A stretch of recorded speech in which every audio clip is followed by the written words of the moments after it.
Hello विद्यार्थी मित्रों, આજે આપણે ચેપ્ટર નંબર 1 ના સ્વાધ્યાયની વાત કરીએ છીએ। છેલ્લા વિડીયો સુધી આપણે થિયરી બધી કરી ગયા છે, બરાબર। હવે આપણે સ્વાધ્યાયના દાખલાઓ જોઈએ વારાફરતી। કેટલાક દાખલા એવા છે જે બહુ સહેલા છે, સરળ છે, આપણે પહેલાં પણ એની વાત કરી ગયા છીએ। ચલો, પહેલો દાખલો, મોલર દળ ગણો।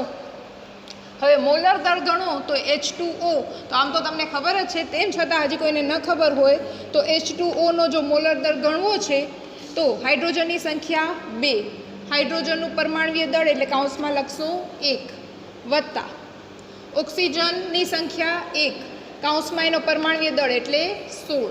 તમારો જવાબ આવશે 2 એકા 2, 16 એકા 16, ટોટલ 18। પાછળ એકમ યુ અથવા AMU। આ દાખલો આપણે જૂના વિડીયોની અંદર પણ ગણી ગયા છીએ, બરાબર। આ તો એકવાર બતાવી દીધો। એ જ રીતે CO2 અને CH4 માટે પણ તમે ગણી શકો છો। આ એના જવાબ છે, તમે જોઈ લેજો કે તમારો જવાબ આવી જાય છે કે નહીં। આમ તો જૂના વિડીયોની અંદર આપણે કરી ગયા છીએ, જેણે જૂના વિડીયો ન જોયા પહેલાં એક વખત એ જોઈ લેજો।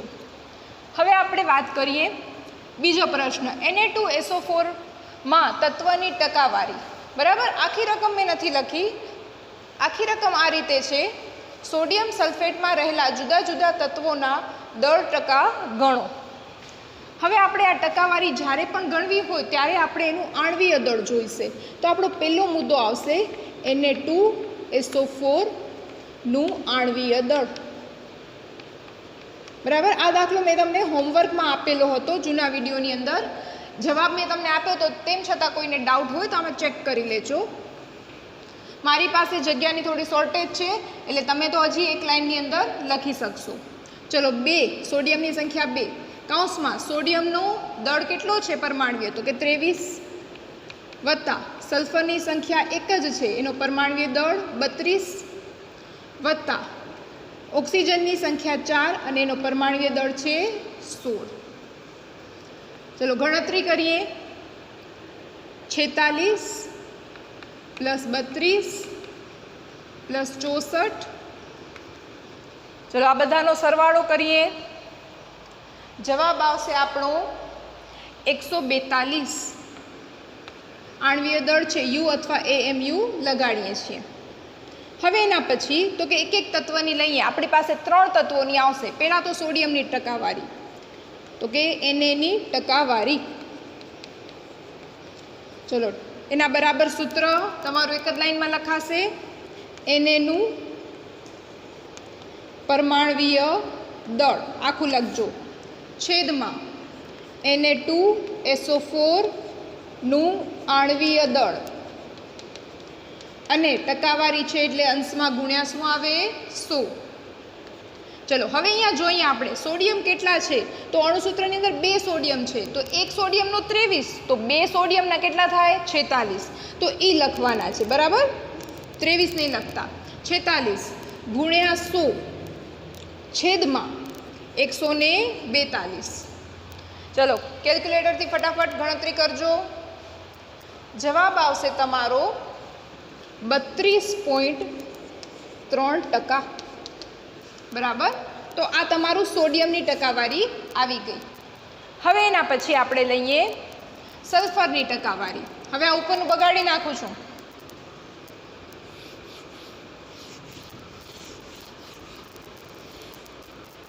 આવી જ રીતે શોધાશે।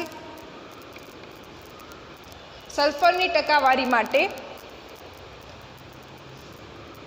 લખીએ S ની ટકાવારી બરાબર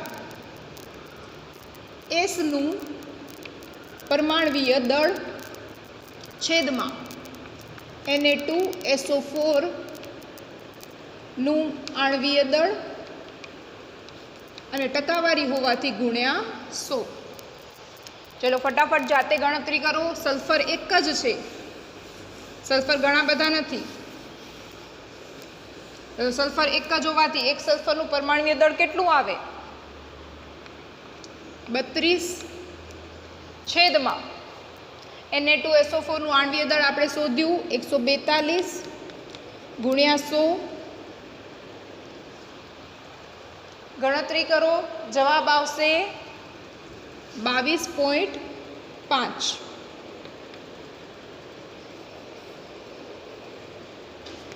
22.5%. બરાબર. એવી જ રીતે ગણતરી કરીએ ઓક્સિજનની ટકાવારી. એ જ રીતે સૂત્ર ઓક્સિજનનું પરમાણવીય દળ છેદમાં Na2SO4 નું આણવીય દળ ગુણ્યા 100. વળી પાછું ધ્યાન રાખજો ઓક્સિજન કેટલા છે, અણુસૂત્રમાં 4 છે, તો 16 ગુણ્યા 4, 16 × 4 = 64 ગુણ્યા 100 છેદમાં 142. તમારો જવાબ આવશે 45%. બરાબર. તો આ રીતે તમારી પાસે એમ કહીએ તો ટકાવારી જે છે એના જવાબ આવશે. એક મિનિટ.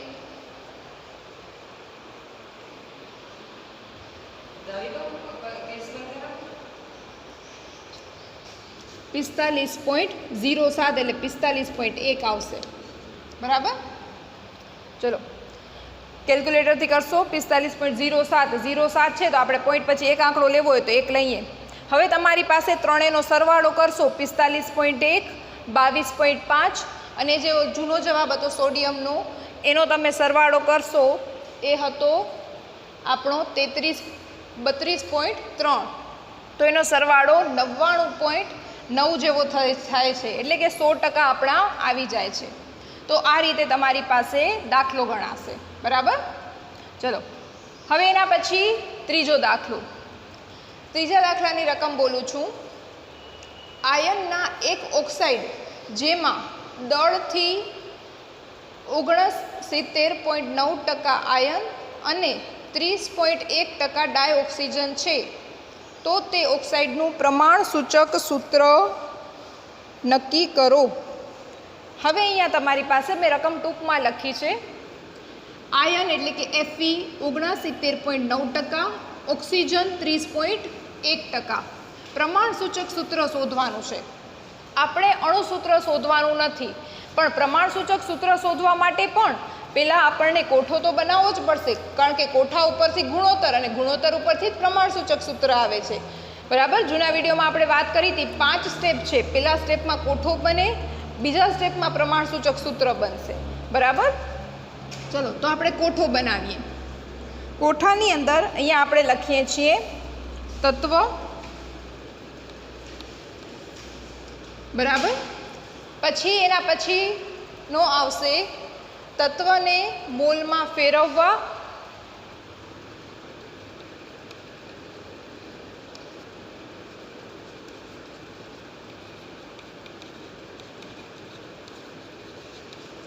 એના પછી નાની સંખ્યા વડે ભાગાકાર અને એના પછી નાની પૂર્ણાંક.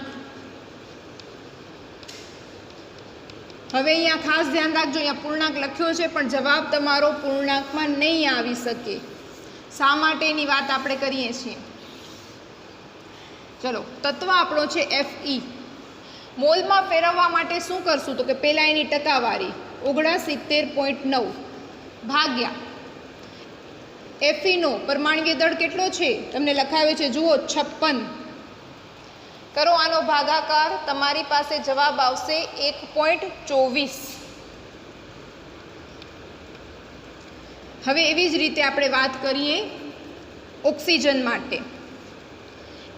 30.1 એની ટકાવારી, એનો પરમાણવીય દળ 16. એનો ભાગાકાર કરશો, જવાબ આવશે 1.88. હવે નાની સંખ્યા વડે ભાગાકાર, તો 1.24 જે છે આપણી નાની સંખ્યા છે, એટલે કે 1.24 ભાગ્યા 1.24. ચલો 1.88 ભાગ્યા 1.24. હવે આનો જવાબ તો 1 આવશે, પણ આનો જવાબ જે છે 1.5 આવશે. હવે આ 1.5 એને 1 લેવા કે 2 લેવા, બરાબર? તો અહીંયા આપણને કન્ફ્યુઝન થાય.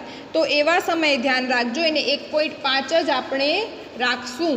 એની અંદર કોઈ ફેરફાર નહીં કરીએ, કારણ કે તમારી પાસે એની અંદર બહુ જ એમ કહીએ તો આપણે 1 પણ ન લઈ શકીએ અને 2 પણ નહીં લઈ શકીએ, એનું અણુસૂત્ર અલગ રીતે બનશે.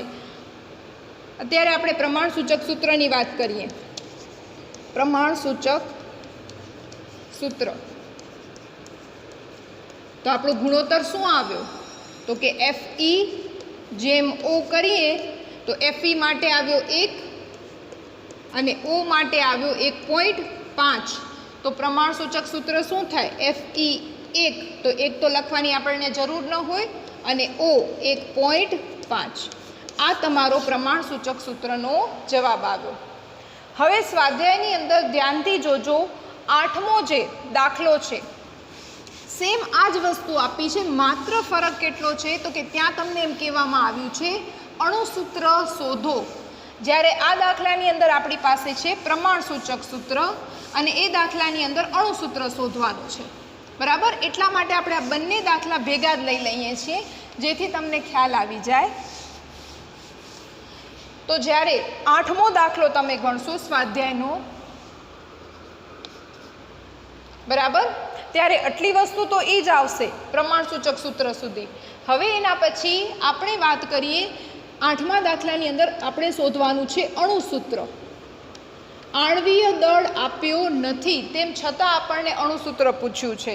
તો હવે એવા સમયે તો કે અણુસૂત્રની અંદર જો પ્રમાણસૂચક સૂત્રમાં પોઈન્ટની અંદર હજી જવાબ શક્ય છે, અણુસૂત્રમાં નથી, તો આની અંદર શું થશે તો કે આપણે આ સંખ્યાને 2 વડે ગુણી નાખીએ. એટલે કે હવે એનો સ્ટેપ આ રીતે લખાશે, FE જેમ O બરાબર 1 જેમ 1.5 બરાબર, બંનેને 2 થી ગુણો તો અહીંયા આવશે 2 અને અહીંયા આવશે 3. જો અહીંયા રફમાં તમને કરીને બતાવું છું, 1 ગુણ્યા 2 જેમ 1.5 ગુણ્યા 2, આ શું છે 1.5 એટલે કે 1.5, અથવા તો તમે આ રીતે વિચારો 15/10 આ ઉડાડશો તો શું આવ્યો જવાબ? 3, એટલે 2/3. તો હવે તમારું અણુસૂત્ર જે છે એ થશે Fe કેટલા થઈ ગયા? 2, Fe2 ઓક્સિજન કેટલા થઈ ગયા? 3, Fe2O3. આ વસ્તુ ખાસ ધ્યાન રાખજો, દાખલાને ટીક માર્ક કરી રાખજો કે તમારી પાસે જ્યારે આયર્ન ઓક્સાઇડની વાત આવે છે ત્યારે તમારી પાસે આયર્ન ઓક્સાઇડની અંદર કેવી પરિસ્થિતિ થાય છે? અણુસૂત્ર Fe2O3. આગળ 10મા ધોરણમાં પણ તમને અણુસૂત્ર આવી ગયો છે, બરાબર. તો જ્યારે એનું પ્રમાણ મેળવ્યું ત્યારે દોઢું પ્રમાણ મળે છે, એટલે કે જ્યારે 2 Fe હોય ત્યારે 3 ઓક્સિજન હાજર હોય છે. તો પ્રમાણ જ્યારે આવું દોઢું મળશે ત્યારે આપણે એને સેમાય ફેરવશું નહીં, આ જ રીતે રાખશું અને પછી એને ગુણ્યા 2 કરીને એનું આપણે અણુસૂત્ર મેળવી શકીએ છીએ, બરાબર. ચલો લખી રાખજો, જ્યારે 8મા નંબરનો દાખલો ગણો ત્યારે આટલું તો તમને ગણવાનું થશે, પ્લસમાં આ સ્ટેપ વધી જશે.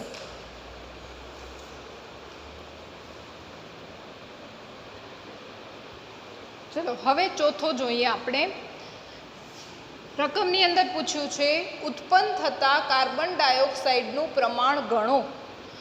જ્યારે તો કે કઈ પરિસ્થિતિ છે, આ રકમ આખી ટૂંકમાં લખેલી છે, 1 મોલ સીને હવામાં બાળતા, સી મીન્સ કાર્બનને હવામાં બાળતા.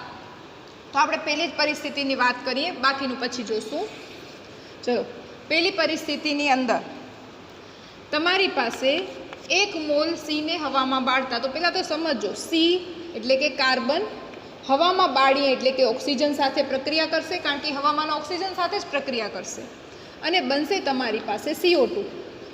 આ સમીકરણ આપણું બેલેન્સ છે. અહીંયા બધી જગ્યાએ કાંઈ નથી લખ્યું, એનો અર્થ 1 છે. તો આનો અર્થ શું થયો? 1 મોલ કાર્બન 1 મોલ ડાયઓક્સિજન, બરાબર, આને ડાયઓક્સિજન કહેવાય, O2 સાથે પ્રક્રિયા કરી 1 મોલ CO2 બનાવે છે, બરાબર. હવે પૂછ્યું શું છે? 1 મોલ સીને હવામાં બાળતા, એટલે હવાની અંદર ઓક્સિજન તો પુષ્કળ પ્રમાણમાં છે, પણ કાર્બન આપણી પાસે 1 જ મોલ આપેલો છે. હવે ઓક્સિજન તો મારી પાસે 2, 3, 4 ઘણા બધા છે, કારણ કે હવા છે, બરાબર. તો અહીંયા 1 જ મોલ સી હોવાથી CO2 પણ એક જ મોલ ઉત્પન્ન થાય. હવે અહીંયા એક નવી એક અગત્યની વસ્તુ આવે છે જે મેં તમને કીધું હતું થિયરીમાં મેં તમને નથી કરાવી, એ છે સીમિત પ્રક્રિયક.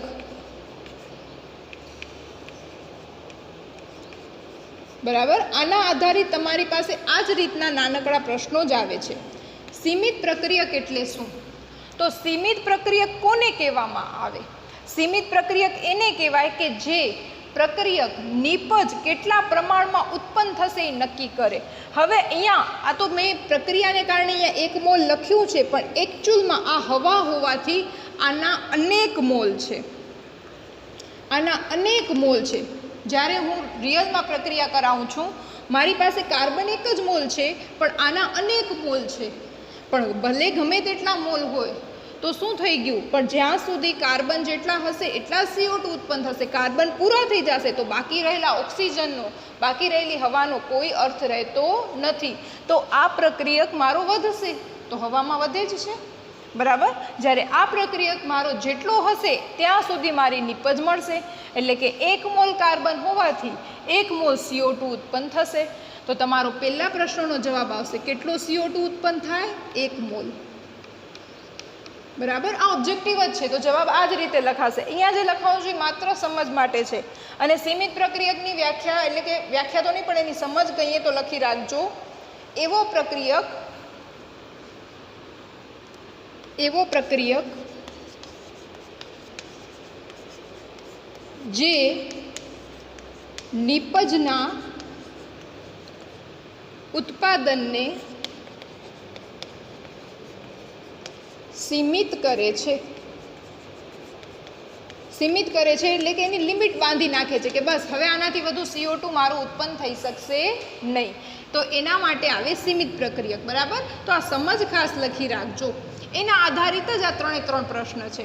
હવે આ તો ઓબ્જેક્ટિવમાં તમારી પાસે પૂછાય અથવા MCQમાં પૂછાય. તો જો આપણે એટલી તો ખબર પડી ગઈ કે 1 મોલ C થી હવામાં અનેક મોલ હોવા છતાં પણ 1 મોલ હોવાથી અહીંયા 1 મોલ જ ઉત્પન્ન થશે. પણ જો તમને એમ પૂછે કેટલા ગ્રામ CO2 ઉત્પન્ન થશે, તો હવે તમને બધાને ખબર છે કે 1 મોલ એટલે કેટલા ગ્રામ થાય? તો કે કાર્બનના આપણે ગણવા પડે 12 વત્તા 2 કૌંસમાં ઓક્સિજનના 16. તો તમારી પાસે 12 વત્તા 32 બરાબર 44. બરાબર, તો 1 મોલ કયો અથવા તો એને 44 ગ્રામ કયો, જેમ પૂછ્યો હોય એવી રીતે આપણને જવાબ આપવાનો. બરાબર, આપણે ગમે તે રીતે પૂછી શકે છે, તો જે રીતે પૂછે એ રીતે આપણે એનો જવાબ આપીએ છીએ. હવે એવી જ રીતે બીજું લઈએ. ચલો, બીજાની અંદર તમારી પાસે શું છે? આ જ પ્રક્રિયાની આપણે વારંવાર જરૂર પડશે એટલે આપણે આ જ રાખેલું છે. હવે અહીંયા તમારી પાસે શું કીધું છે? 1 મોલ C ને 16 ગ્રામ O2 સાથે બાળતા. હવે 16 ગ્રામ O2 સાથે બાળવાની વાત છે તો આપણને ખબર છે આ 1 મોલ, આ 1 મોલ, તો બને 1 મોલ. આનો જથ્થો મને 1 મોલ આપ્યો છે. 1 મોલ એટલે કેટલા ગ્રામ આપ્યા છે? તો કે મને આપ્યા છે 12 ગ્રામ. બરાબર, કાર્બનનો પરમાણ્વીય દળ 12. ચલો, ઓક્સિજન, તો કે ઓક્સિજનનો 1 મોલ એટલે કેટલું થાય? તો કે 1 ઓક્સિજનના 16, તો 2 ઓક્સિજનના 32 ગ્રામ થાય. હવે તમે જુઓ, તમને જવાબ મળશે 1 મોલ કાર્બન એટલે કે 12 ગ્રામ કાર્બન, પણ ઓક્સિજન 32 નથી આપ્યો. કેટલો આપ્યો છે? 16 ગ્રામ જ આપણને આપ્યો છે. બરાબર, 32 ગ્રામ આપેલ નથી. હવે 16 ગ્રામ આપ્યો છે એનો અર્થ શું થયો? તરત જ 1 મોલ હોય તો 32 ગ્રામ છે, તો હવે 16 ગ્રામ છે તો કેટલા થઈ ગયા? તો કે અડધો મોલ થઈ ગયો. 1/2 મોલ, અથવા તો તમે લખો 0.5 મોલ.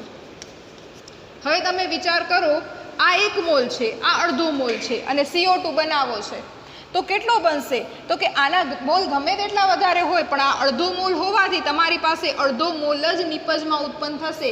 બાકીના કાર્બનનો અડધો મોલ એમનેમ પડ્યો રહેશે, એનું કાંઈ જ થઈ શકશે નહીં. બરાબર, જેમ પહેલાં હવાની અંદર ઓક્સિજન એમનેમ પડ્યો રહેતો હતો એવી જ રીતે આ વખતે શું થશે? ઓક્સિજન પૂરો થઈ ગયો. ઓક્સિજન પૂરો થઈ ગયો, કાર્બન ભલે ને છે પણ આગળ પ્રક્રિયા કરવા ઓક્સિજન જોઈશે તો ખરો ને, છે જ નહીં તો પ્રક્રિયા નહીં થાય. પ્રક્રિયા નહીં થાય તો એટલો CO2 ઉત્પન્ન નહીં થાય. જેટલો ઓક્સિજન છે એટલો જ CO2 ઉત્પન્ન થશે. જો 1 મોલ જ્યારે O2 વાપરતા તો 1 મોલ CO2 ઉત્પન્ન થતો. હવે અડધો મોલ વાપરીએ છીએ તો અડધો મોલ CO2 વાયુ ઉત્પન્ન થશે. તો હવે આનો જવાબ, બીજાનો જવાબ આવશે અડધો મોલ. 1/2 લખો અથવા 0.5 મોલ લખો. ગ્રામની અંદર લખવા હશે તો જો 1 મોલ હોય તો 44 ગ્રામ છે, અડધો મોલ હોય તો 22 ગ્રામ. ખાલી રફમાં સમજ મેળવીને આના સીધા જવાબ જ લખવાના છે. ઓબ્જેક્ટિવમાં જ પૂછાય છે, આ કોઈ દાખલા નથી. બરાબર, આ હું ખાલી તમને સમજાવવા માટે લખું છું. ચલો હવે એના પછીનામાં શું કીધું છે? સમીકરણ તો આપણે આ જ કામ આવશે. ચલો શું કીધું છે આપણને? તો કે 2 મોલ કાર્બનને 16 ગ્રામ ઓક્સિજન સાથે બાળતા. હવે આપણને વળી પાછું આ 2 મોલ આપી દીધો છે. 2 મોલ એટલે કે ઘણા બધા ગ્રામ થઈ ગયા. 12 ના ડબલ, 1 મોલમાં 12 ગ્રામ આવે તો આમાં આવે 24 ગ્રામ. બરાબર, આનો તમારી પાસે કેટલું આપ્યું છે? 16 ગ્રામ જ આપ્યું છે. અથવા આપણે આપણી જૂની રીતે જ આપણે લખીએ. ચલો 1 મોલ, અહીંયા પણ 1 મોલ અને આ પણ બને 1 મોલ. હવે આ 1 મોલ એટલે કેટલા ગ્રામ? 12 ગ્રામ. આ 1 મોલ એટલે કેટલા ગ્રામ? 32 ગ્રામ. તમને કેટલા આપ્યા છે? તો કે હવે આપણે વિચારીએ. અહીંયા મને આપ્યા છે 2 મોલ, એટલે આનો અઢળક જથ્થો છે, આની ટેન્શન નથી. આનો જથ્થો કેટલો આપ્યો છે? તો કે આનો જથ્થો આપ્યો છે 16 જ ગ્રામ. વળી પાછી જ પરિસ્થિતિ, 16 ગ્રામ એટલે કેટલા મોલ? 0.5 મોલ આપ્યા છે. હવે આનો પહેલાં 1 મોલ આપો તો ત્યારે અડધો મોલ પડ્યો રહેતો હતો. હવે 2 મોલ આપ્યા છે તો 1.5 મોલ એમને પડ્યો રહેશે. કાર્બનના જથ્થો એમને વધારે છે, જ્યારે ઓક્સિજન 0.5 મોલ હોવાથી અહીંયા પણ જવાબ શું આવશે? 0.5 મોલ. તો વળી પાછો જવાબ એ જ આવશે 0.5 મોલ. અને ગ્રામની અંદર ફેરવીએ તો 22 ગ્રામ. ઓબ્જેક્ટિવમાં ગમે તે રીતે પૂછાય, ધ્યાન રાખજો. હવે અહીંયાથી એક પ્રશ્ન તમારી પાસે આ રીતે આપ્યું છે. 2 મોલ સીને 16 ગ્રામ ઓક્સિજન સાથે બાળતા CO2 વાયુ ઉત્પન્ન થાય છે. આ પ્રક્રિયામાં સીમિત પ્રક્રિયક કોણ છે? બરાબર, પ્રશ્ન આવો છે. સીમિત પ્રક્રિયક કોણ છે? ચલો, સીમિત પ્રક્રિયક કોણ છે? સીમિત પ્રક્રિયક એટલે કેવો? તો કે જેને કારણે નિપજનો જથ્થો નક્કી થાય. આના 2 મોલ આને કાંઈ અસર નથી કરી શકતા, કારણ કે આ જ જથ્થો મારો ઓછો છે. તો આ સીમિત થયો, કારણ કે સીમિત પ્રક્રિયક માટે આપણે શું કહીએ છીએ? એવો પ્રક્રિયક જે નિપજના જથ્થાને નક્કી કરે છે. બરાબર, એટલે ક્યાંય ભૂલમાં સીમિત પ્રક્રિયકમાં CO2 ન લખી આવતા. પ્રક્રિયકની વાત છે, આ તો નિપજ છે. પ્રક્રિયક આ કહેવાય, તીરની આ તરફના. તો C અને O2 માંથી કોઈક એક આવે તો જેનો જથ્થો ઓછો હોય, જે નિપજને નક્કી કરતો, એ જ આપણો જવાબ થાય. તો આ પ્રક્રિયાની અંદર ત્રીજાની અંદર આપણો સીમિત પ્રક્રિયક કોણ થાય? O2 અથવા ડાયઓક્સિજન. એવી જ રીતે આની અંદર બીજાની અંદર આપણો સીમિત પ્રક્રિયક કોણ થાય? O2 એટલે કે ડાયઓક્સિજન. પહેલાની અંદર કોણ થાય? તો કે હવામાં બાળીએ છીએ, ઓક્સિજન અઢળક છે, કાર્બન 1 મોલ હોવાથી 1 મોલ ઉત્પન્ન થયો. તો અહીંયા કોણ સીમિત પ્રક્રિયક થાય? કાર્બન. તો આ બધી વસ્તુ ઓબ્જેક્ટિવ માટે જરૂરી છે. તો આ રીતે તમારી પાસે જવાબ આના લખી રાખજો કે સીમિત પ્રક્રિયક કોણ થશે? તો પહેલામાં C, બીજામાં O2 અને ત્રીજામાં પણ O2. બરાબર, વ્યવસ્થિત કોઠો બનાવી અને જવાબ લખજો.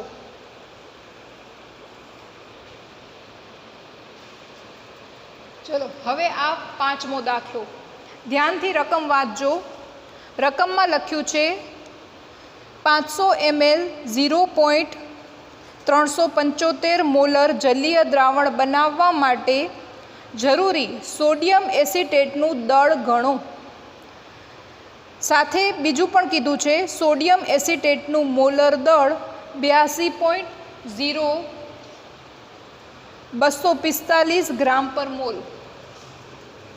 અહીંયા 245 છે.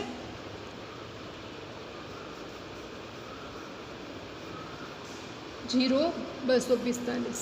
બરાબર.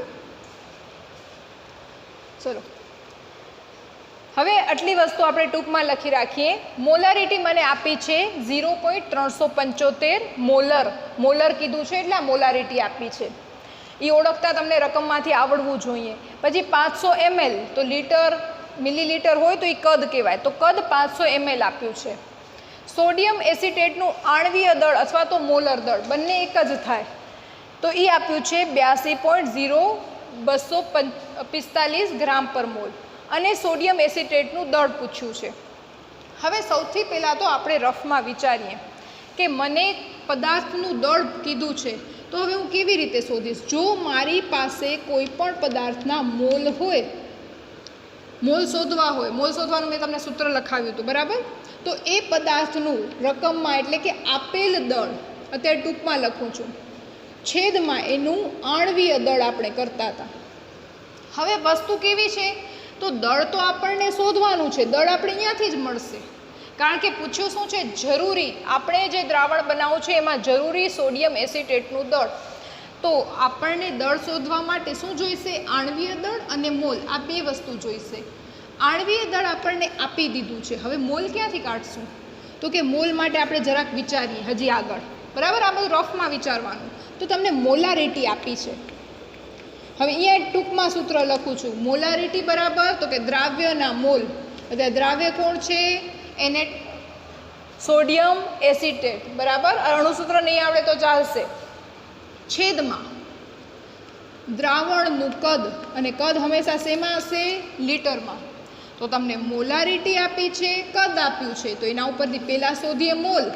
મોલ અને આણ્વીય દળનો ઉપયોગ કરીને શોધશું આપણે દળ. એટલે રફમાં આપણે વિચારવાનું કે મને શોધવું છે તો હું કયા સૂત્ર ઉપરથી શોધીશ? એની બધી વસ્તુ તૈયાર આપેલી છે તો એક સૂત્રથી કામ બની ગયું. નથી આપી તો આ વસ્તુને હું કઈ રીતે શોધી શકીશ? તો આ વસ્તુને શોધવા મારી પાસે આ બીજું સૂત્ર છે. તો એવી રીતે આપણને કામ કરવાનું છે, બરાબર? તો રફમાં આપણને વિચારવું પડશે. ચલો, તો આપણો પહેલો સ્ટેપ કયો થશે? મોલ શોધવા માટેનું. તો લખીએ, સોડિયમ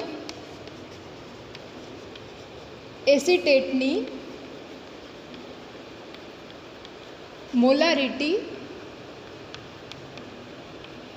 બરાબર, તો કે ટૂંકમાં લખું છું, સોડિયમ એસિટેટના મોલ છેદમાં દ્રાવણનું કદ. ખાસ ધ્યાન રાખજો, કદ લીટરમાં આવશે. અહીંયા ml આપ્યું છે તો એને આપણે લીટરમાં ફેરવશું, નહીં તો જવાબ ખોટો થઈ જશે. ચલો, માટેની નિશાની, મોલારિટી કેટલી આપી છે? 0.375. મોલ આપણને શોધવાના છે, એટલે કે સોડિયમ એસિટેટના મોલ છેદમાં કદ કેટલું આપ્યું છે? 500 ml. હવે આ મિલી હોય તો મિલીની જગ્યાએ આપણે શું લખીએ? 10⁻³ બરાબર? 10⁻³. આ -3 અંશમાં જાય તો કેવી થઈ જાય? પ્લસ. એટલે આપણે મનમાં સમજીને એક સ્ટેપ ટપાવી જઈએ છીએ, બરાબર? તો આપણે સીધું અહીંયા ઉપર 1000 લખી નાખશું, અથવા એમ પણ યાદ રાખી શકો, જ્યારે પણ મિલીલીટર આપ્યું હોય ત્યારે અંશને 1000 વડે ગુણી નાખવાનું, તો પણ ચાલે. ચલો, સોડિયમ એસિટેટના મોલ બરાબર, બધી વસ્તુ સામે લઈ જઈએ. અહીંયા જે ઉડે છે ઉડાડી નાખીએ, 500 અને 1000 એટલે અહીંયા 2 આવે. જે 2 ગુણાકારમાં છે સામે જાય ભાગાકારમાં આવે, એટલે કે 0.375 ભાગ્યા 2. ચલો, કેટલો આવે છે તમારો જવાબ? હવે આની અંદર આપણે જવાબ મેળવીએ તો ભલે કેલ્ક્યુલેટરથી, નહીં તો ચાલશે. એનું કારણ શું તમને કહું? કારણ કે આપણું જે કામ છે એ દળ શોધવાનું છે, મોલ શોધવાનું નથી. તો જ્યારે આપણે કિંમત અહીંયા મૂકશું ત્યારે વળી પાછા ઉડાડવા માટે ક્યાંક ને ક્યાંક એકબીજાની જરૂર પડતી હોય તો 2 વાર મહેનત નહીં કરવાની, બરાબર? બાકી અહીંયા તમે ગણી શકો. હવે બીજો સ્ટેપ આપણે લખીએ તો કે હવે આપણી પાસે મોલ આવી ગયા. સોડિયમ એસિટેટના મોલ બરાબર સોડિયમ એસિટેટનું દળ છેદમાં સોડિયમ એસિટેટનું આણ્વીય દળ. વારંવાર આખું નહીં લખવાનું સોડિયમ એસિટેટ, એકવાર લખ્યું પછી ચાલશે,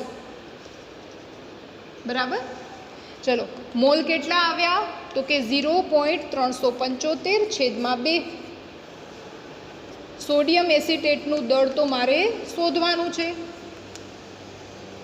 આણ્વીય દળ મને આપ્યું છે, કેટલું આપ્યું છે 82.0245. જે અહીંયા ભાગાકારમાં છે સામે જશે તો ગુણાકારમાં. હવે અહીંયા હું લખું છું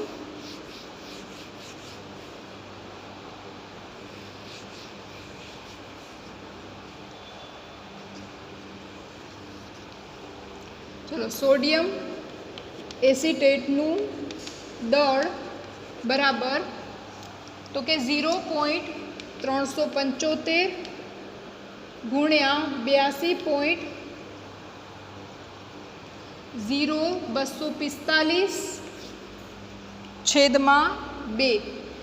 કાંઈ જ નથી કર્યું. આ જે ભાગાકારમાં છે સામે જાય તો ગુણાકારમાં. ચલો ગણતરી કરો. તમારો જવાબ આવશે 15.379 અથવા તો એને 2 પોઈન્ટની અંદર લઈએ 15.37 લખો તોય ચાલે. અને આ 9 5 કરતાં મોટો છે 38. ચલો દળ છે, એકમ કયો લાગશે ગ્રામ. એકમ નહીં લખો, માર્ક કપાઈ જશે. બરાબર, ધ્યાન રાખજો. ચલો આ થયો તમારો દાખલો પૂરો થાય છે. ફરીથી સમજી લેજો. મને શોધવું છે દળ શોધવા માટેનું મારું સૂત્ર આવી રહ્યું મોલ બરાબર આપેલ દળ છેદમાં આણ્વીય દળ. હવે આપેલ દળ તો છે જ નહીં, આપણે આપ્યું જ નથી, એ જ શોધવાનું છે. તો એ દળ માટે આપણને શું જોઈશે? પહેલાં તો મોલ જોઈશે. આણ્વીય દળ છે રકમમાં, પણ મોલ જોઈશે. તો મોલ માટે એમણે એક વસ્તુ આપી છે મોલારિટી. તો મોલારિટી અને કદનો ઉપયોગ કરી મોલ શોધ્યા, એ કિંમત મૂકી અને પછી આપણી પાસે આ જવાબ આવ્યો. બરાબર. ચલો હવે એના પછીનો દાખલો લઈએ. છઠ્ઠા દાખલાની રકમ છે નાઇટ્રિક એસિડનો એક નમૂનો જેની ઘનતા 1.41 ગ્રામ મિલીલીટર ઇન્વર્સ છે અને નાઇટ્રિક એસિડના દર ટકા 69 આપેલ છે. આ નમૂનામાં નાઇટ્રિક એસિડની સાંદ્રતા મોલ પ્રતિ લીટરમાં શોધો. ચલો આ દાખલાને જરાક એમ કહીએ તો કોઈક ડેન્જર સિમ્બોલ આપી દેજો. બરાબર, બહુ સરળ છે પણ તેમ છતાં આની અંદર થોડીક ભૂલ થવાની શક્યતા છે. હવે પહેલાં તો નાઇટ્રિક એસિડ એટલે કે HNO3 સાંદ્રતા મોલ પર લીટરમાં શોધો. આનો અર્થ શું થયો? મોલ પર લીટર એટલે કે મોલારિટી શોધવાનું કીધું છે. સીધું એમ નથી કીધું મોલારિટી શોધો, પણ મોલ પર લીટર કીધું છે. હવે મોલારિટી તમારી પાસે આપણે તરત જ વિચાર આવે એના સૂત્ર પરથી શોધીએ, પણ ખાસ ધ્યાન રાખજો અહીંયા સૂત્ર પરથી નથી શોધાતું, એટલા માટે જ મેં આને અલગથી ડેન્જર તરીકે ટીક કરવાનું કીધું છે. હવે સમજો આનું કામ આપણે કેવી રીતે કરશું. મોલારિટીનો અર્થ શું થાય છે સમજો. મોલ પર લીટર એટલે કે 1 લીટરમાં કેટલા મોલ ઓગાળ્યા છે. જો હું એમ કહું કે 1 લીટરમાં મેં ક્વેશ્ચન માર્કની જગ્યાએ લખું 2, તો મારો અર્થ શું થાય છે? 1 લીટરમાં 1 મોલ ઓગાળવો એટલે 1 મોલર દ્રાવણ બનવું. 1 લીટરની અંદર 2 મોલ ઓગાળ્યા છે એટલે કે મારી પાસે 2 મોલર દ્રાવણ તૈયાર થશે. એટલે એનો અર્થ શું છે? તો કે 1 લીટરની અંદર મેં કેટલા મોલ ઓગાળ્યા છે એના ઉપરથી મારી પાસે જવાબ આવશે. તો હવે મોલ કેટલા ઓગાળ્યા છે એ આપણને શોધવું પડશે. હવે આપણે શરૂઆત ક્યાંથી કરશું? ખાસ ધ્યાન રાખજો, આપણે શરૂઆત પહેલી કરીએ છીએ ઘનતાથી. આના સ્ટેપ જ ધ્યાન રાખજો જેથી તમારી ભૂલ ન થાય. ઘનતા તમને કેટલી આપી છે? 1.41 ગ્રામ મિલીલીટર ઇન્વર્સ. હવે જુઓ, તમને અહીંયા જોઈએ છે જવાબ લીટરમાં, આ આપ્યું છે મિલીલીટરમાં. ચાલશે? નહીં ચાલે. ચલો મિલીલીટર છે તો આપણે એને શેમાં ફેરવવું પડશે? તો કે લીટરની અંદર ફેરવીએ. હવે આ મિલીલીટરને હું આ રીતે લખી શકું 1.41 ગ્રામ છેદમાં મિલીલીટર. બરાબર. જો આ સમજાવવા માટે બધા સ્ટેપ કરું છું, તમને સમજાઈ જાય તો કોઈ પણ સ્ટેપ તમે ટપાવી શકો છો. ચલો મિલીનો અર્થ શું થાય? 1.41. આ 9 નથી, આ ગ્રામ છે. મિલીનો અર્થ થાય 10⁻³ લીટર. ચલો -3 ઉપર જશે તો શું થઈ જશે? +3 થઈ જશે.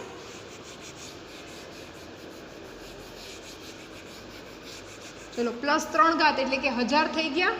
1.41 ગુણ્યા 1000. બરાબર. એકમ આપણે જે જોઈએ છીએ એમાં આવી ગયું ગ્રામ પ્રતિ લીટર. હવે આનો જવાબ આ રીતે લખાય: 1410 ગ્રામ લીટર ઇન્વર્સ. બરાબર.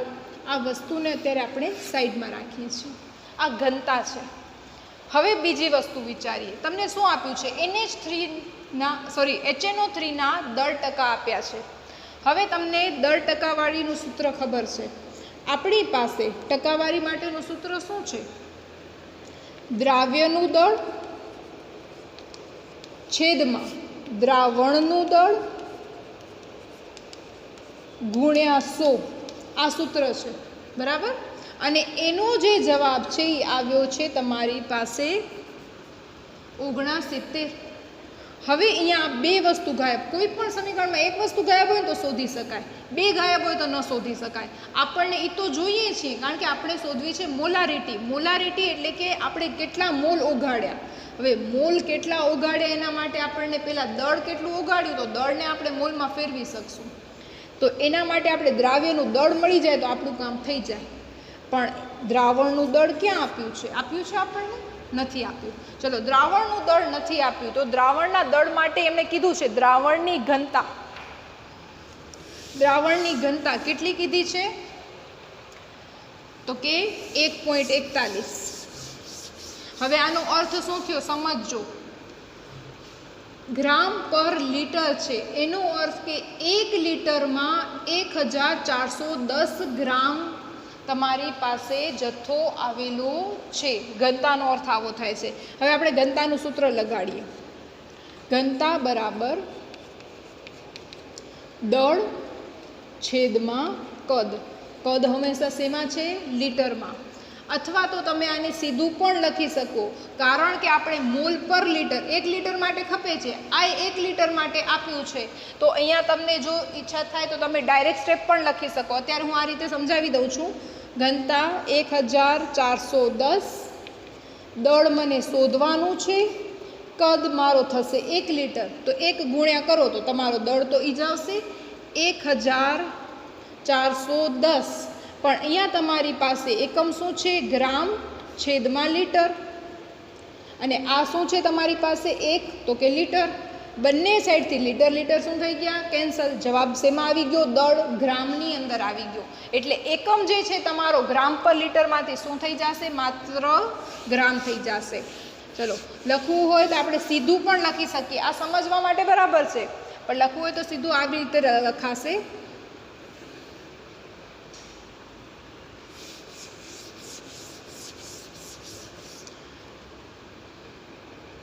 દળ બરાબર 1410 ગ્રામ. બરાબર. અથવા દ્રાવ્યનું દળ, અથવા અહીંયા લખજો HNO3, કારણ કે અત્યારે આપણી પાસે દ્રાવ્ય HNO3 છે. HNO3નું દળ. બરાબર. HNO3નું દળ કરીને લખજો. કેવી રીતે આવ્યું તમને ખબર છે. તેમ છતાં જો તમને એવું હોય કે તમે ભૂલી જશો તો લખી રાખજો ઘનતા બરાબર દળ છેદમાં કદ. અને કદ આપણે કેટલું લીધું છે? 1 લીટર. બરાબર. કારણ કે આ લીટરની અંદર જ દળ આપેલું છે અને આપણે લીટરના દળ પરથી જ લીટરનો મોલ શોધશું અને આપણે મોલારિટી શોધવી છે, કારણ કે અહીંયા પણ 1 લીટર માટે જ આપણને જોઈએ છીએ. બરાબર. આ વસ્તુ મેં સમજવાની છે. ચલો હવે તમારી પાસે એના પછીનો સ્ટેપ. હવે આપણે શેનો ઉપયોગ કરશું?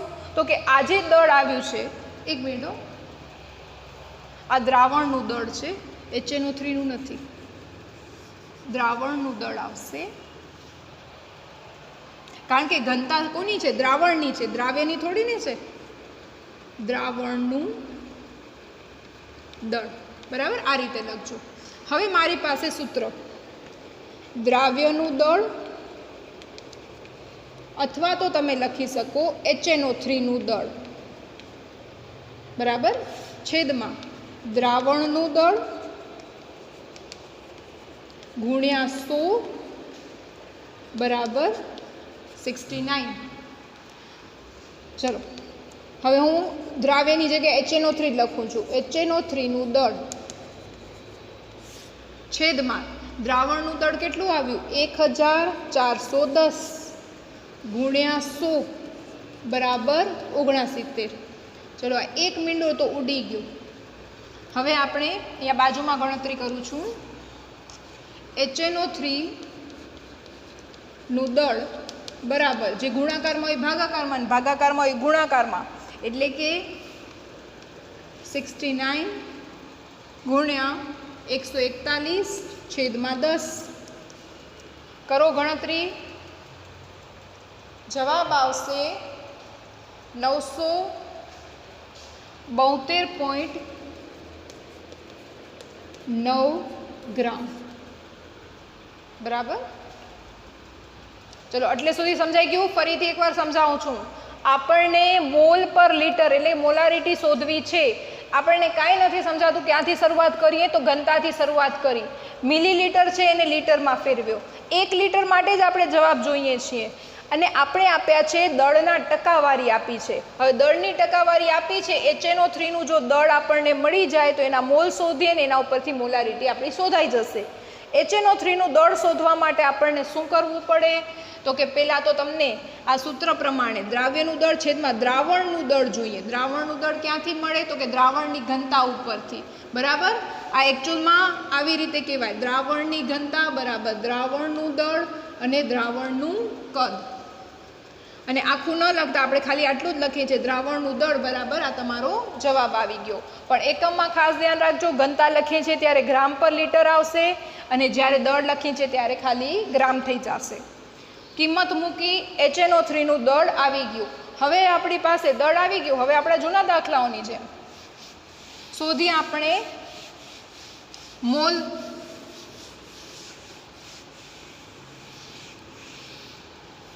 મોલ આવી જશે તો આપણી મોલારિટી પણ આવી જશે કારણ કે 1 જ લીટર માટે છે તો કદ તો આપણને ખબર છે છેદમાં 1 જ મૂકવાના છે. તો લઈએ આપણે એના પછીનો સ્ટેપ એના HNO3ના મોલ. ચલો મોલ બરાબર શું આવે તો કે આપેલ દળ છેદમાં આણ્વીય દળ. ચલો આપેલ દળ કેટલું છે આપણે ગોત્યું છે 972.9 ગ્રામ બરાબર. અત્યારે એકમ નહીં લખીએ તો પણ ચાલશે. છેદમાં આણ્વીય દળ. આણ્વીય દળ રફમાં શોધીએ આપણને. હાઇડ્રોજન 1, નાઇટ્રોજન 14, 16 તેરી 48. ચલો ટોટલ કરીએ 63 બરાબર. તો એ ગણતરી રફમાં કરી નાખવાની 63. ચલો કરો ભાગાકાર. જવાબ આવે છે 15.44 મોલ બરાબર. 15.44 મોલ. તો હવે HNO3ની મોલારિટી બરાબર ટૂંકમાં જ લખીએ મોલ છેદમાં કદ. કદ આપણને ખબર છે કેટલું લેવાનું છે મોલ પર લીટર. 1 જ લીટર માટે આપણે લઈએ છીએ. તો તમારી પાસે મોલ 15.44 છેદમાં 1 લખો કે ન લખો મતલબ નથી રહેતો પણ એકમ અહીંયા ખાલી મોલ હતો અહીંયા હવે શું થઈ જશે મોલ પર લીટર અથવા લીટર ઇન્વર્સ. આ તમારો જવાબ બરાબર. આમાં ધ્યાનમાં રાખવાની વસ્તુ ખાલી એટલી જ હતી કે તમારે શરૂઆત ક્યાંથી કરવી છે. તમારું આ સૂત્ર બહુ છેલ્લે ઉપયોગમાં આવે છે. આ મોલ મેળવવા માટે દળ ખપશે. આ દળ મેળવવા માટે દ્રાવણનું દળ ખપશે અને દ્રાવણનું દળ મેળવવા માટે ઘનતા ખપશે બરાબર. તો આ સ્ટેપ ધ્યાન રાખશો. પહેલાં ઘનતાની જે મિલીલીટર છે ને લીટરમાં નહીં ફેરવો તો આખો દાખલો ખોટો થઈ જશે. એટલે એ ખાસ ધ્યાન રાખજો. તો આટલી વસ્તુ તમારી પાસે આ દાખલાની અંદર ખાસ ધ્યાન રાખજો. એક વખત આને વિડીયો જોઈ લેજો બરાબર. એને સમજી લેજો, એના પછી એને મોઢે કરવાનો પ્રયત્ન કરજો. પહેલી વાર કરશો નહીં થાય, તમને ખબર પડશે કે તમે ક્યાં અટક્યા. બરાબર, વળી પાછો જોજો અને પછી એને મોઢે ગણજો, ચોક્કસથી થશે. અને જ્યારે પણ આવા દાખલાઓને આપણે ડેન્જર તરીકે એટલે ટીક રાખીએ છીએ, જ્યારે પણ આપણી ચેપ્ટર વાઇઝ એક્ઝામ કંઈ લેવાતી હોય ત્યારે અમુક વસ્તુ એવી હોય છે એટલી ઇઝી હોય કે એને આપણે ગણવા બેસવાની જરૂર નથી. સ્વાધ્યાયની અંદર તમે જોશો તમારી પાસે 36 દાખલાઓ હશે, તો હવે 36 ગણવા બેસો, સાથે થિયરી વાંચશો, તમે ક્યારે આખો ચેપ્ટર વાંચી લેશો? તો એના માટે શું કરવાનું હોય તો કે જે સરળ દાખલાઓ છે, જે ખબર જ છે કે મારા સાચા પડે છે, જેના સૂત્ર મને ખબર છે, તો એવા દાખલા ગણવા ન બેસાય. કેવા ગણવા બેસાય તો કે જે તે સમયે સ્વાધ્યાય લખતી વખતે તમે અમુક ડેન્જર તરીકે ટીક રાખ્યા છે, એની રકમ જોવાની, જવાબ પહેલેથી ક્યારેય નહીં જોવાનો. રકમ જોઈને પહેલાં મોઢે ગણવાનો પ્રયત્ન કરવાનો. થઈ ગયો એનો મતલબ કે હજી તમારું એ વસ્તુ ભૂલાઈ નથી. જો એ ભૂલાઈ ગઈ છે એટલે કે ન થયો તમારો દાખલો, તો એને જુઓ અને ફરી પાછો એને મોઢે ગણો. બરાબર, એ પદ્ધતિથી કામ કરશો તો તમને તમારી જાત ઉપર વિશ્વાસ આવશે ને તો તમારા માર્ક્સ આવશે. નહીંતર એવું થશે આવું કંઈક હતું, એ દાખલો ગોખાશે નહીં અને અહીંયા રકમના આંકડા બદલી જશે અને પછી મૂંઝાઈ જશો. બરાબર, તો ખાસ ધ્યાન રાખવાની, કોઈ પણ વસ્તુ જે ડેન્જર, હું તમને લખાવું છું કે આ વસ્તુ ડેન્જર તરીકે ટીક રાખો, કારણ કે મોટે ભાગે આવી જગ્યાઓમાં ભૂલ થતી હોય છે. ખ્યાલ આવી ગયો? તો એ વસ્તુઓ રિવિઝન સમયે અથવા જ્યારે પણ એક્ઝામ હોય ત્યારે એને ખાસથી એના ઉપર ભાર મૂકવાનો, એને ખાસ કરવાની. બાકી બધી વસ્તુ તો કે ઇઝી છે. અને ઘણી વસ્તુ એવી હોય કે જે કદાચ બધા માટે ઇઝી હોય પણ તમને પોતા માટે અઘરી લાગતી હોય, તો તમારે પોતે જ એને ડેન્જર તરીકે ટીક કરી રાખવાનું કે આ વસ્તુમાં હું ભૂલ કરું જ છું, મારાથી સૂત્ર ઊંધું લખાઈ જાય છે. તો એ પોતાની ભૂલોને ધ્યાનમાં લો. જેને પોતાની ભૂલ ખબર છે એ જ પોતાની ભૂલ સુધારી શકશે. જેને ખબર જ નથી હું ભૂલ ક્યાં કરું છું, એ સુધારશે શું? બરાબર, અને સુધારો કરશો તો આગળ વધશો. એટલે ધ્યાન રાખજો. ચલો, હવે એના પછીનો દાખલો લઈએ, 7મો. 7મા દાખલાની અંદર 100 ગ્રામ CuSO4માંથી કેટલું Cu મેળવી શકાય, એટલે કે કેટલા ગ્રામ કોપર મળે. હવે તમારી પાસે Cuનું પરમાણ્વીય દળ આપ્યો છે 63.5.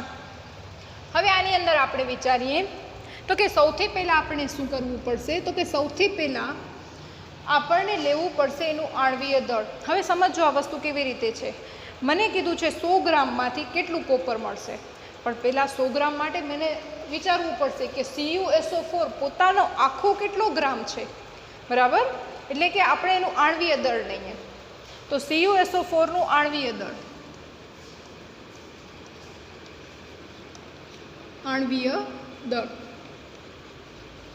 ચલો આણ્વીય દળ. હવે ગણતરી તમને બધાને આવડે છે, ફટાફટ આપણે કરીએ. કોપર એક જ છે 63.5 વત્તા સલ્ફર 32, ઓક્સિજન 16 ચોક 64. ચલો ટોટલ એટલે કે કુલ તમારી પાસે આણ્વીય દળ આવશે 159.5 ગ્રામ. બરાબર, હવે એના પછી તો કે એમણે શું કીધું છે, 159.5 ગ્રામમાં 63.5 ગ્રામ કોણ આવેલા છે, કોપર આવેલા છે. તો 100 ગ્રામની અંદર કેટલા, તો આ સાદી ત્રિરાશિ છે. તો 159.5 ગ્રામ CuSO4માં આવેલ,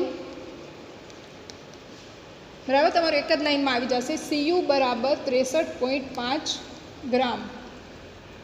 તો 100 ગ્રામ CuSO4માં આવેલ Cu બરાબર ક્વેશ્ચન માર્ક. હવે આ ત્રિરાશિ માંડી, હવે આપણે તરત જ શું કરશું જવાબ માટે, તો કે આ બેને ઉથલાવી નાખીએ. તો કે 100 ગુણ્યા 63.5, બરાબર, ગણિતની અંદર આવી ત્રિરાશિ શીખી ગયા છો તમે, ભાગ્યા 159.5. ચલો, તમારો જવાબ આવશે 39.81 ગ્રામ. બરાબર, તો આ રીતે દાખલો ગણાશે. તો પહેલાં આણ્વીય દળ એટલે કે આની અંદર કોપરનું પ્રમાણ 63.5 છે, તો 100માં કેટલું, બરાબર, તો આ રીતે તમારી ગણતરી આવશે. ચલો હવે એના પછી 8મો દાખલો જે છે એ આપણે ત્રીજા દાખલા ભેગા લઈ ગયા હતા. પ્રમાણસૂચક સૂત્રની જગ્યાએ અણુસૂત્ર પૂછેલું છે. હવે એના પછી લઈએ 9મો દાખલો. માહિતી અમુક આપી છે અને સરેરાશ પરમાણ્વીય દળ શોધવાનો છે. સરેરાશ પરમાણ્વીય દળ કોનો? તો કે ક્લોરીનનું. મેં તમને વાત કરી હતી કુદરતની અંદર જુદા જુદા સમસ્થાનિક હોય. સમસ્થાનિક એટલે કેવા? તો કે કેન્દ્રની અંદર તમારી પાસે પ્રોટોન નિશ્ચિત છે, ક્લોરીન પરમાણુ ક્રમાંક 17, આ બંને ક્લોરીનના કેન્દ્રમાં પ્રોટોન 17 જ છે, પણ ન્યુટ્રોનની સંખ્યા જે છે એ બંનેમાં બદલાય છે. એને કારણે અહીંયા તમારી પાસે આ 17 જે છે એની સામે અહીંયા ન્યુટ્રોન જે છે એ તમારા 18 છે. ન્યુટ્રોન જે છે એ 18 છે.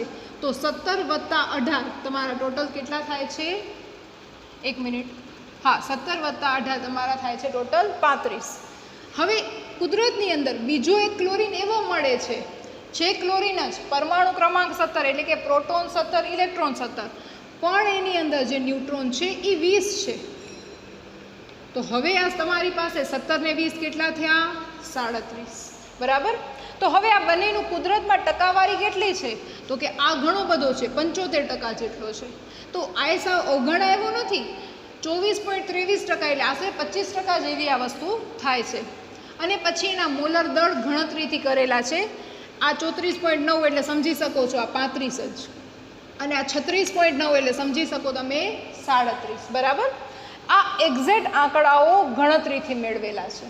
હવે પૂછ્યું છે સરેરાશ, કારણ કે આપણે જ્યારે કોઈ પણ પદાર્થ લઈએ છીએ, હવે એમાં જોવા જશું કે ક્લોરીન 35 છે કે 37 છે, તો એની બંને વચ્ચેનો આશરે આપણે જે જવાબ લઈએ, હવે એ કેવી રીતે લેવાય? તો ખાસ ધ્યાન રાખજો આ બંનેનો ગુણાકાર. પણ ખાસ ધ્યાન રાખજો આ ટકાવારી છે. ટકાવારી છે એટલે શું કરશું? ભાગ્યા 100 એટલે આ થઈ જશે 0.7577. એને ગુણ્યા એનું મોલર દળ એટલે કે 34.9689 વત્તા હવે આની ટકાવારી એટલે કે 0.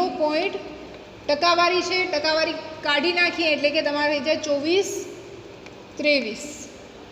એને ગુણ્યા એનું મોલર દળ 36.9659. એણે 4 આંકડા સુધી લીધું છે, તો આપણે પણ 4 આંકડા સુધી લઈએ છીએ. તમારું એક જ લાઈનમાં આવી જશે. બરાબર. આ બધી વસ્તુઓ જો ન આવે તો પરમાણુ દળ લખી અહીંયા બરાબર કરજો, પછી આ બે તો એક લાઈનમાં આવી જ જશે. ચલો કરો ગુણાકાર. ગુણાકાર કરતા તમારો પહેલાનો જે જવાબ છે એ કંઈક આવો આવે છે 26.4959 વત્તા બીજાનો ગુણાકાર આપણે કરીએ 8.9568. બરાબર. એણે 4 આંકડા સુધી આપ્યા છે, તો આપણે પણ ગણતરીમાં 4 આંકડા સુધી જઈએ છીએ અને આપણો જવાબ આવશે 35.4527. બરાબર. હવે અહીંયા આના પછીનો આંકડો 5. બરાબર. 5નો આંકડો હોય તો આપણે હંમેશા શું કરીએ? 35 અહીંયા એક વધારે નાખીએ 5. એટલા માટે જ મેં તમને પરમાણ્વીય દળ કેટલો લખાવેલો છે? ક્લોરીનનો 35.5 લખાવ્યો છે. અત્યારે આ દાખલા પ્રમાણે તમારો આ જવાબ અહીંયા કમ્પ્લીટ થઈ જાય છે, પૂરું થઈ જાય છે. એમણે 4 પોઈન્ટ સુધી દર્શાવ્યા છે, આપણે પણ 4 પોઈન્ટ સુધી દર્શાવીએ છીએ. બાકી આપણે જ્યારે પણ ગણતરી કરીએ છીએ NaCl, HCl, તો એમાં 35.5 શા માટે લઈએ છીએ એનો જવાબ હવે તમને મળી ગયો હશે. બરાબર. પોઈન્ટની અંદર જવાબ આ રીતે આવી જાય છે. કે આ ઘણાને એવો પ્રશ્ન હોય છે કે ન્યુટ્રોન અડધો હતો એટલે 0.5 થયા. ના, ન્યુટ્રોન અડધો નથી, પણ આવા 2 જાતના પ્રમાણ છે. આવા 2 જાતના પ્રમાણ છે, એનું કુદરતમાં આનું પ્રમાણ વધારે છે, આનું ઓછું છે. તો આ રીતે ગણતરી કરીને તમારા આણ્વીય દળ નક્કી થાય છે. કોપરમાં પણ એવી જ રીતે એના કુદરતની અંદર જુદા જુદા પ્રમાણ છે, એના ઉપરથી 63.5 તમારા નક્કી થયા છે. બરાબર. ધ્યાન રાખજો. ચલો હવે એના પછી 10મું. ચલો આ 10મા પ્રશ્નો ઓબ્જેક્ટિવ જેવો છે, સમજો. ઇથેન કૌંસમાં અણુસૂત્ર આપ્યું છે C2H6.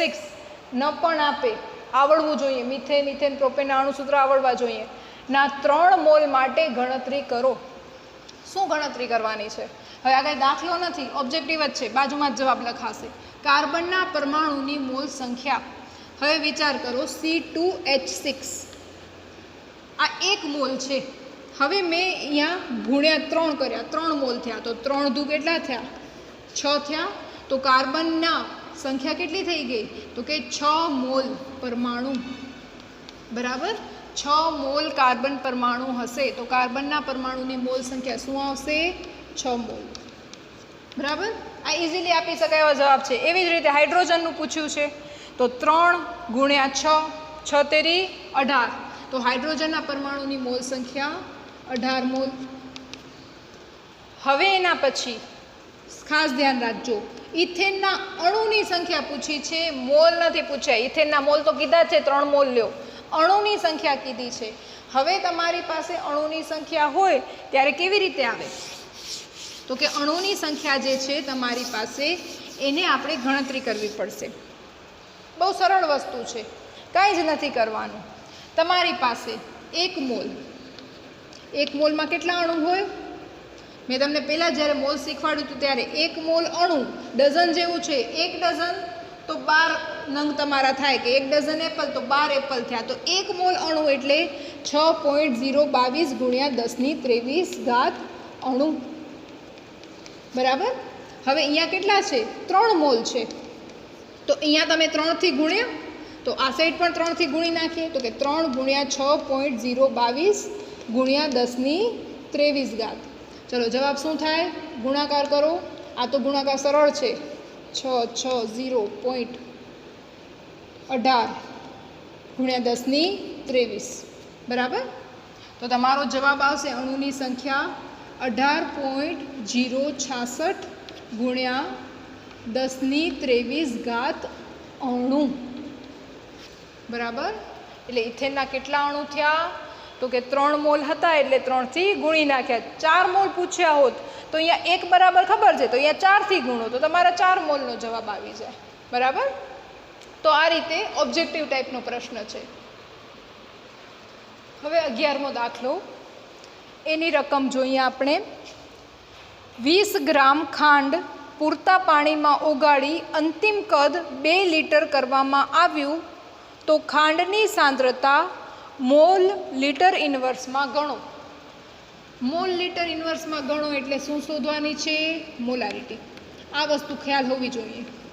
બરાબર, હવે આ ટૂંકમાં લખ્યું છે 20 ગ્રામ ખાંડ, એનું અણુસૂત્ર તમને આપ્યું જ છે રકમની અંદર, અને 2 લીટર કીધું છે. હવે મોલારિટીનું સૂત્ર શું છે? તો કે દ્રાવ્યના મોલ છેદમાં કદ લીટરમાં. કદ લીટરમાં તૈયાર છે, મોલ આપ્યા નથી. તો મોલ માટે આપણે શું કરવું પડશે? તો કે મોલ શોધવા માટે આપણને જોઈશે, સાઈડમાં લખું છું, મોલ બરાબર આપેલ દળ છેદમાં આણ્વીય દળ. હવે આપેલ દળ તો ખબર છે મને 20 ગ્રામ, આણ્વીય દળ નથી ખબર. તો પહેલાં લઈએ, કારણ કે આનું આણ્વીય દળ રફમાં સહેલાઈથી નહીં શોધાય. H22O11 નું આણ્વીય દળ. ચલો બરાબર, 12 કૌંસમાં 12 એની સંખ્યા છે અને કાર્બનનું આણ્વીય દળ કેટલું છે? પરમાણ્વીય દળ કેટલું છે? તો કે એ પણ 12 જ છે. ચલો 22 સંખ્યા પરમાણ્વીય દળ 1, 11 સંખ્યા પરમાણ્વીય દળ 16, 12 ગુણ્યા 12 144, 22 એકા 22, 16 176. જરા ચેક કરી લેજો. અને હવે એનું ટોટલ આપણો થશે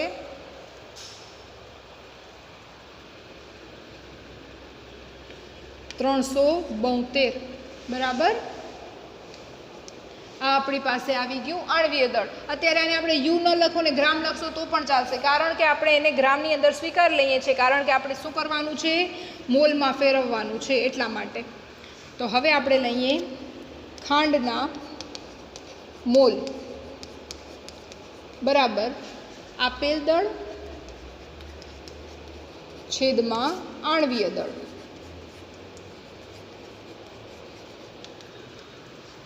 ચલો નીચે જ લખીએ. આપેલ દળ કેટલું છે? 20 છેદમાં 372. કરો ગણતરી, જવાબ આવશે 0.058. એકમ પાછળ કયો લાગશે? મોલ. આ ભૂલાય નહીં, એકમ બધાના ખાસ ધ્યાન રાખવાના. દળ ગ્રામ ગ્રામ ઉડી ગયા, મોલ બચી ગયા, બરાબર. અને આમે આનો એકમ એ છે ને ખાલી ગ્રામ ન લખાય, આમ તો ગ્રામ પર મોલ લખાય, બરાબર. તો થાય શું તમારી પાસે? તો કે આણ્વીય દળ ગ્રામના છેદમાં મોલ, છેદનો છેદ ક્યાં જાય? અંશમાં, એટલે અંશમાં મોલ રહી ગયા, ગ્રામ ગ્રામ બંનેના ઉડી જશે, બરાબર. આવી રીતે લખવાનું. ચલો હવે એના પછી આપણો મોલારિટીનું સૂત્ર ઉપયોગમાં લઈએ. ચલો મોલારિટીનું સૂત્ર, મોલારિટી બરાબર દ્રાવ્ય અથવા તો ખાંડ જ લખીએ, ખાંડના મોલ છેદમાં દ્રાવણનું કદ, અને સૂત્રમાં લીટર લખવાની આદત રાખવાની જ, બરાબર. તો તરત તમને ત્યાંથી ખ્યાલ આવશે કે આ તો મિલીલીટર છે તો મારે લીટરમાં ફેરવવાનું છે. ચલો મોલ આપણે હમણાં શોધ્યા 0.058 છેદમાં 2. ચલો કરો ભાગાકાર, તમારો જવાબ આવશે 0.029 મોલ પર લીટર લખો, અથવા લીટર ઇન્વર્સ લખો, અથવા મોલારિટીનો કેપિટલ એમ લખો, બધું એક જ થશે. આ તમારો જવાબ, બરાબર. આવા દાખલા સરળ હોય છે, મોટે ભાગે બેઠે બેઠા થઈ જતા હોય છે, પણ અમુક દાખલાઓ એવા પણ હોય છે જે બહુ ટ્વિસ્ટ કરીને પૂછેલા હોય છે. ચલો આ દાખલાની અંદર રકમ પહેલાં વાંચીએ. મિથેનોલની ઘનતા 0.793 કિલોગ્રામ લીટર ઇન્વર્સ હોય તો તેનું કદ 2.5 લીટર 0.25 મોલર દ્રાવણ બનાવવા માટે કેટલું કદ જોઈએ? હવે આપણે એમ થાય કદ આપ્યું છે ને પાછું કદ માંગે છે. હવે આ દાખલો ડેન્જર તરીકે ટીક કરી રાખજો, બરાબર.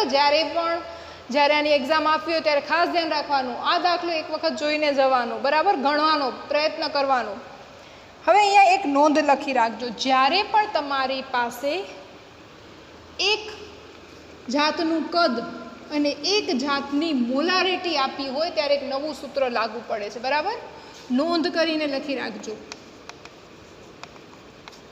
લખજો, બોલું છું. એક મોલારિટી અને એક કદ લખો. એક જાતની મોલારિટી, બરાબર. આપણે સમજવા, એક મોલારિટી એટલે 1 મોલર દ્રાવણ એમ વાત નથી. એક જાતની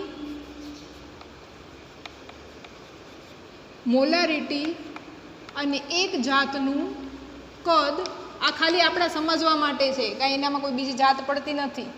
એક જાતની મોલારિટી અને એક જાતનું કદ આપેલ હોય અને અન્ય કદ અથવા તો અન્ય મોલારિટી શોધવાની હોય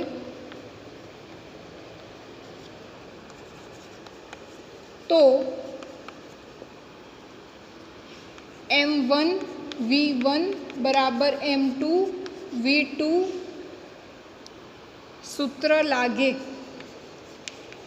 લખો, પછી સમજાવું છું કે આ વસ્તુ શું કહેવા માંગે છે.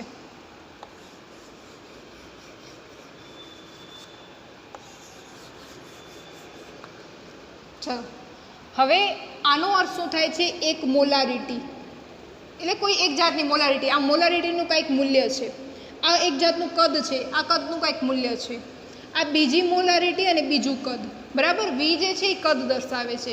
હવે તમારી પાસે આપણે જોઈએ તો આ M1 એક જાતની મોલારિટી 0.25 આપી દીધી છે, બરાબર. પછી એક જાતનું કદ એટલે કે 2.5 લીટર આપણને આપી દીધા છે. V2 જે છે એટલે કે આપણને કેટલું કદ જોઈશે એ શોધવાનું કીધું છે. આ સૂત્ર લગાવશું એ આપણને ખબર પડી ગઈ, પણ સૂત્રની અંદર બધી વસ્તુઓ જોઈએ, એક જ વસ્તુ ગાયબ ખપે. આ શોધવું છે, પણ આ વસ્તુ એ ક્યાં આપણી પાસે આપેલી છે? કોઈ બીજી મોલારિટી આપી છે? નથી આપી. હવે આ બીજી મોલારિટી પહેલાં શોધવી પડશે, પછી આપણો આ સૂત્ર લાગુ પડશે. એટલે પહેલાં તો રકમ જોઈને તમને આટલી ખબર પડવી જોઈએ કે મારે આ સૂત્ર લગાડવાનું છે, એમાં આ બે વસ્તુ આપી છે, આ શોધવાની છે, ને હવે મારે આ M2 માટે બધી મહેનત કરવાની છે. ચલો વાત કરીએ, મોલારિટીનો એકમ શું છે? મોલ છેદમાં લીટર, બરાબર? એટલે કે મોલ પર લીટર. હવે એના ઉપર જ આપણે કામ કરશું. હવે મોલ પર લીટર મેળવવા માટે તો કે આપણી પાસે જે પદાર્થ આપેલો છે એ છે મિથેનોલ. સૌથી પહેલાં તો આપણે લઈએ મિથેનોલનું આણ્વીય દળ. હવે તમારી પાસે, તમને કદાચ નહીં ખબર હોય, મિથેનોલ જે છે એનું અણુસૂત્ર આ રીતે થાય, CH3OH, બરાબર? આ લખી રાખજો. ચલો પહેલી વસ્તુ આ જુઓ, ઘનતા આપી છે ને, ઘનતામાં કિલોગ્રામ છેદમાં લીટર આપ્યા છે. આપણે ખપે મોલ છેદમાં લીટર. આ કિલોગ્રામને ભગાડવા છે અને કિલોગ્રામની જગ્યાએ મોલને લઈ આવવા છે. એકમની જ બધી આ ગળમથલ છે, બરાબર? એકમને ફેરવવાના છે. એકમ ઉપર ધ્યાન દેશો તો તમારો દાખલા સોલ્વ થશે. તો પહેલાં તો આપણે લઈએ મિથેનોલનું આણ્વીય દળ, CH3OH નું આણ્વીય દળ. ચલો ફટાફટ આપણે શોધીએ. ચલો કાર્બન 1, કૌંસમાં એનો પરમાણ્વીય દળ 12, હાઇડ્રોજન કુલ 4 છે, કૌંસમાં 1 વત્તા 1 અને કૌંસમાં 16, બરાબર? આ કાર્બન, આ હાઇડ્રોજન, આ ઓક્સિજન, 12 વત્તા 4 વત્તા 16. ચલો જવાબ આવશે 32. 32 એકમ શું થયો? ગ્રામ પર મોલ. યુ પણ લખાય, AMU પણ લખાય, ને હમણાં છેલ્લા દાખલામાં વાત કરી ગ્રામ પર મોલ લખાય. હવે ગ્રામ પર મોલ છે, મોલે આપણી પાસે આવી ગયો, લીટરે આપણી પાસે આવી ગયો, કિલોગ્રામ નડે છે અને અહીંયા ગ્રામ નડે છે. અને કિલોગ્રામ ને ગ્રામ બેની ભેગી ગણતરી તો થાય નહીં, તો આ ગ્રામને આપણે કિલોગ્રામમાં ફેરવવા પડે. તો હવે કિલોગ્રામને ગ્રામમાં ફેરવવા હોય તો આપણને ખબર છે 1 ગ્રામ બરાબર ખાલી જગ્યા કિલોગ્રામ. તો કિલોનો અર્થ શું થાય છે? તો કે 10⁻3. તો અહીંયા 10⁻³ મૂકો તો એ વસ્તુ બેલેન્સ થાય ને, બરાબર? તો એવી જ રીતે અહીંયા પણ તમારી પાસે 10⁻³ મૂકવા પડશે, એટલે કે 32. જો અહીંયા ગણતરી કરું છું, 32 ગુણ્યા આ એક તો એક જ એમનેમ જ છે, એકને કાંઈ નથી કર્યું, તો એ રીતે 32ને કાંઈ નથી કર્યું. ગ્રામના કિલોગ્રામ કરીએ છીએ એટલે કે 10⁻³ અને આ કિલોગ્રામની જગ્યાએ, એટલે કે આ 10⁻³ જગ્યાએ લખાય કિલોગ્રામ, બરાબર? એકમ ફેરવવાનો વિડીયો આગળ આપણે શીખી ગયા છીએ, જે ન જોયો હોય એ જોઈ લેજો તો તમને આ વસ્તુ સમજાશે. છેદમાં મોલ. ચલો આટલી વસ્તુ આવી ગઈ. હવે એના પછી હવે તમારું કામ સરળ થઈ જશે. આપણે મોલ છેદમાં લીટર જોઈએ છીએ. ચલો આ વસ્તુને છેદમાં રાખીએ તો છેદનો છેદ ક્યાં જાય? અંશમાં. તો અંશમાં મોલ આવી જાય.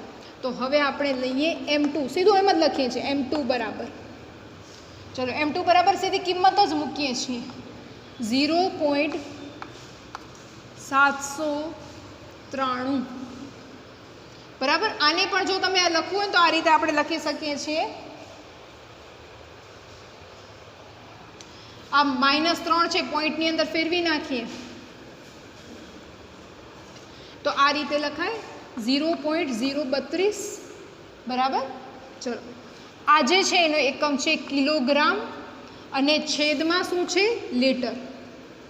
હવે આના છેદમાં આને મૂકીએ 0.032, એનો એકમ શું છે? તો કે કિલોગ્રામ છેદમાં મોલ. હવે છેદનો છેદ ક્યાં જાય? અંશમાં, બરાબર? આવું કોઈ સૂત્ર ક્યાંથી આવ્યું એમાં આપણે નથી પડવાનું, કોઈ સૂત્ર અત્યારે આપણા કોર્સમાં પણ નથી. મોલારિટી શોધવા માટે આ રીતે ઘનતા છેદમાં આણ્વીય દળનો ઉપયોગ થઈ શકે છે. જો કોઈને લખવું હોય તો લખી શકો છો ઘનતા છેદમાં આણ્વીય દળ. પણ એકમમાં ખાસ ધ્યાન રાખવાનું. આણ્વીય દળ જે તમારો ગ્રામમાં હોય ને કિલોગ્રામમાં ફેરવવો પડે. ઘણીવાર ઘનતા ગ્રામની અંદર આપી હોય તો વાંધો નથી, પણ એ લીટરમાં મિલીલીટરમાં હોય તો લીટરમાં ફેરવવી પડે. એકમ ઉપર ખાસ ફોકસ રાખવાનું.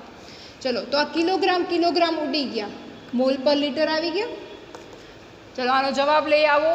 M2 બરાબર 24.78 મોલ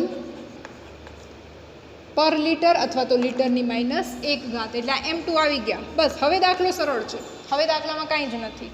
હવે સૂત્ર લગાડીએ. M1 V1 બરાબર M2 V2. V2 ને સૂત્રનો કરતા બનાવીએ તો M1 V1 M2 ગુણાકારમાં છે, સામે જાય તો ભાગાકારમાં, એટલે M1 V1 છેદમાં M2. હવે કિંમત મૂકીએ. ચલો, M1 ની કિંમત 0.25, V1 ની કિંમત 2.5, ચલો M2 ની કિંમત 24.78. હવે વિચાર કરજો, આ મોલારિટી મોલ પર લીટર, આ મોલારિટી મોલ પર લીટર, મોલ પર લીટર બંનેના એકમ ઉડી ગયા. વીનો એકમ 2.5 લીટર છે, એટલે તમારો જવાબ શેમાં આવશે? લીટરમાં. આ બધી વસ્તુઓ ખાસ ધ્યાન રાખવાની. તમારા તો બધા સ્ટેપ નીચે થશે, મારી પાસે જગ્યા નથી એટલે આ રીતે લખું છું. ચલો, ગણતરી કરો. જવાબ આવશે 0.025 લીટર. જો આને એમએલમાં ફેરવવાનું કીધું હોત તો કે હજી છે ને આના પછી પાછળ અંક આવે છે, પણ હવે આપણે બહુ આગળ ગયા નથી, તો 25 પોઈન્ટ સમથિંગ તમારા મિલીલીટર થાત. બરાબર? આ રીતે દાખલો ગણવાનો છે. ખાસ ધ્યાન રાખજો, આને ડેન્જર કરીને રાખજો ને આ નોંધ રાખજો. જ્યારે પણ એક જાતનો લીટર એટલે કે કદ અને મોલારિટી આપેલી છે, પછી એમ થાય કે હવે બીજું કદ ક્યાંથી શોધવું અથવા બીજી જાતની મોલારિટી ક્યાંથી શોધવી. ઘણીવાર એવું થાય, બીજું કદ પણ આપી દીધું હોય, બે જાતના કદ આપ્યા હોય, એક જાતની મોલારિટી આપી હોય, તો કાંઈ જ નથી કરવાનું, સીધું આ સૂત્રનો ઉપયોગ અહીંયા M2 શોધવાના હોય. બરાબર? પણ આ થોડોક ટ્વિસ્ટ કરેલો દાખલો છે, એટલે કે V2 શોધવાના છે અને M2 પણ આપણે તૈયાર માલ નથી આપ્યો, તો આપણે એને આ રીતે મેળવીએ છીએ. અને ખાસ ધ્યાન રાખજો, મિથેનોલનું અણુસૂત્ર CH3OH.